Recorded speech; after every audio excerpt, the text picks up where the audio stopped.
Returning, welcome back. And I know that, as David said, St. Vincent and the Grenadines, we are beautiful people.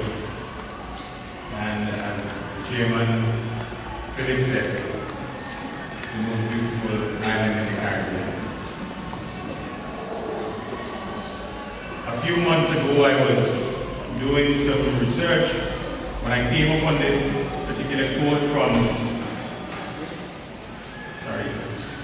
something in there, it's the Senator William Frederick. We want to welcome you and make sure that you're part of the protocol list.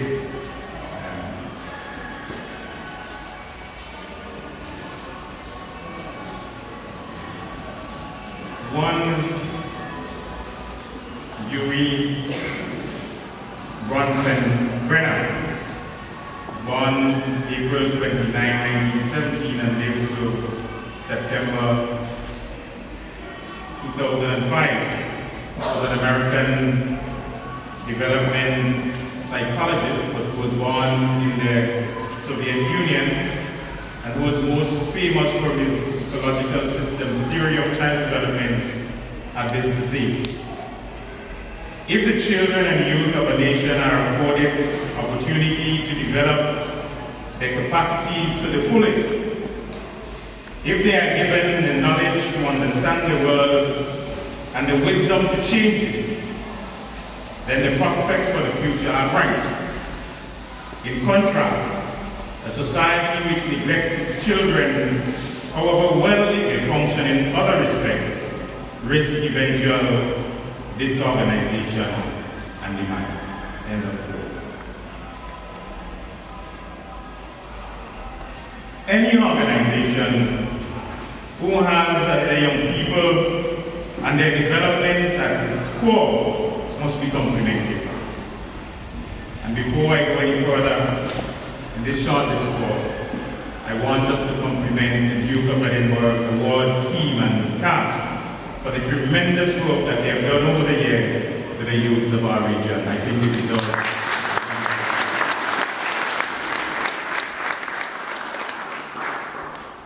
No government or government organization can do everything that needs to be done for the youth. And so volunteer organizations and other NGOs must also take their roles to assist.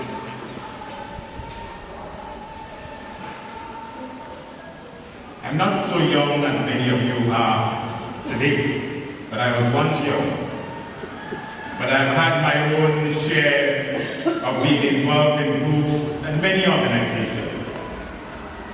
I was an activist in many community organizations and did many community activities.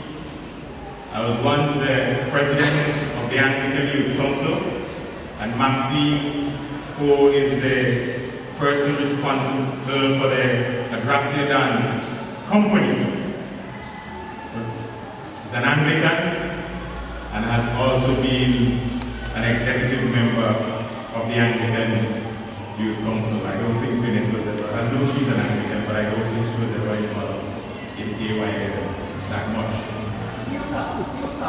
Yes, you're a youth. Being involved in activities of this nature at a very early age will pay great dividends as you advance and develop. I want to challenge you to make the best use of your youthful days.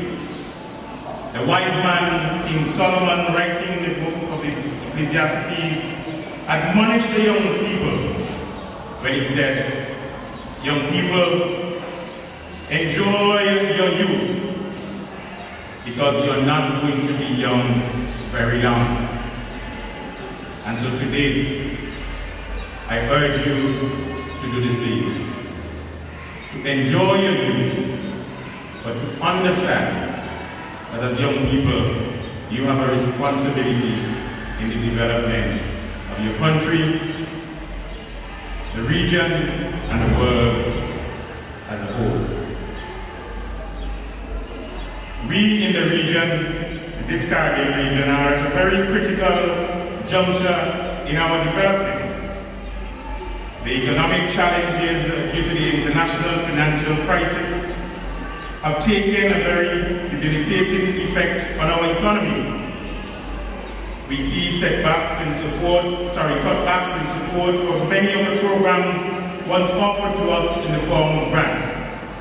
Today, many governments in the region have to secure loans at very high rates of interest to sustain budgets, and these are having negative impacts on what governments can do for and on behalf of our young people. That is why I said earlier that groups and organizations like yours, which complement the works of government, must be highly commended for your efforts. In St. Vincent and the Grenadines, like in all the other countries of our region, we see more and more of our young people becoming involved in illegal activities, which most of the times leads to imprisonment and or even death. Those of you who are here, you have a responsibility to your young peers who are going down the negative pathways of life. You have a responsibility to help them to turn their lives around and to become good and decent citizens of our Caribbean civilization.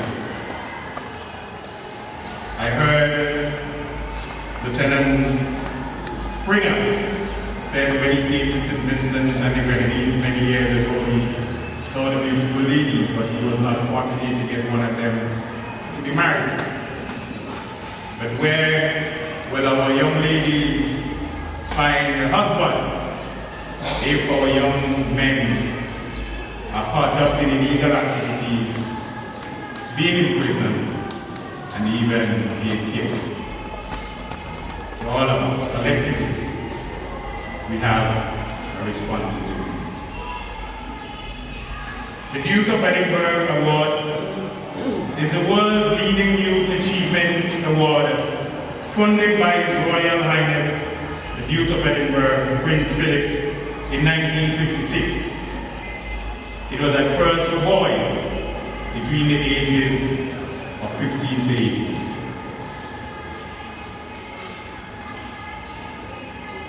It was first administered and largely designed by John Hunt, who led the first successful climb of Mount Everest in 1953, and later retired from the army to run the award. It was designed to attract boys who had been interested in joining one of the main British youth movements, such as the Scouts Association.